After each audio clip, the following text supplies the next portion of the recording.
The Ark was buried under the Temple of Solomon in an underground tunnel and thought lost forever, until now.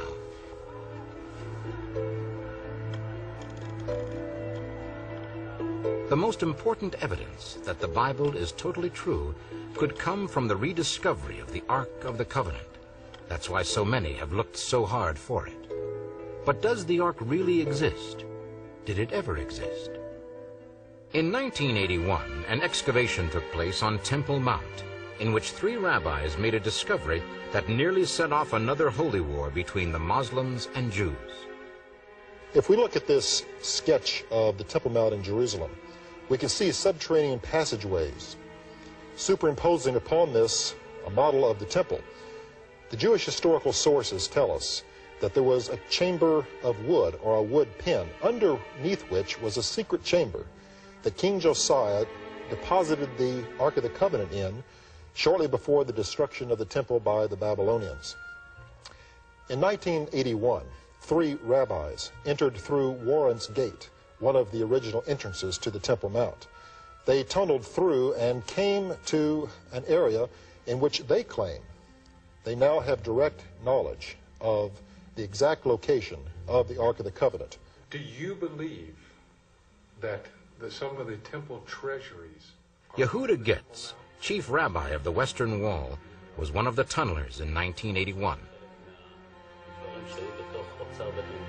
Rabbi Getz states that he has found the Ark of the Covenant and its contents, including the tablets containing the original 10 Commandments, hidden for over 2,500 years in the secret vault beneath the temple. These incredible discoveries were also witnessed by Rabbi Shlomo Goren. We were excavating under the Temple Mount in Jerusalem when we came to an underground room in the direction of the Holy of the Holies.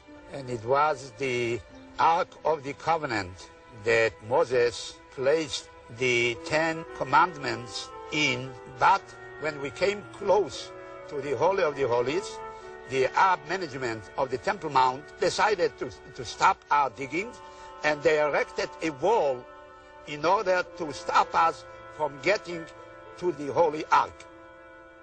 As to the contention that the Ark under the Temple Mount is a replica, the same contention might as easily be made concerning the Ethiopian Ark. There is really no other basis to support the Ethiopian claim than the Ethiopian traditions. And in fact, there are a great many replicas of the Ark throughout the churches in Ethiopia that preserve this tradition. The evidence rather strongly supports the real Ark being under the Temple Mount. One of the most events on the horizon today is the emergence of a temple being rebuilt in Jerusalem. This is the third of 3 major events in Israel: the reestablishment of the nation Israel, the regaining of biblical Jerusalem by Israel, which happened in 1967, and now they are preparing to build the temple.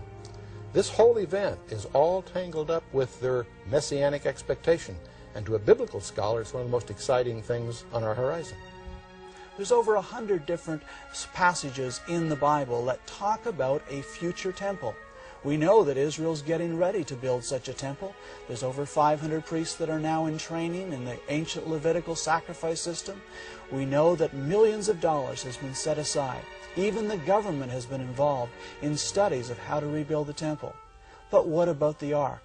When I asked only 4 or 5 months ago the chief rabbis' representatives, together with other rabbis in Israel, about the Ark, they told me that the Ark is now in Israel. They tell me that the Ark will be in the next temple. The key to our direct relationship with God is the Holy Temple. The main way that we are going about this is by actually producing, restoring, creating the vessels that can be used in the temple. Of the 93 basic categories of vessels that are described in the Holy Sources, we have so far created almost 60 vessels made of gold, copper, and silver, according to the original source material and based on the complicated nuances and requirements of Jewish law. While our itinerary includes many of the vessels that are described in the Holy Sources to be used in the temple, the Ark is one item which is not on our itinerary for recreation because we are aware of the location of the original, which was hidden in the time of the first temple, before the first destruction. The evidence is very strong. The Ark of the Covenant has been found under this mount. We can only hope that someday in our lifetime, the ban by the Muslims will be lifted so that the Ark and its contents can be revealed to a waiting world. What will it be like if and when the Ark is recovered? What will be found inside when it is opened? Who will be selected to reach inside and withdraw the tablets of stone the Bible says God wrote upon?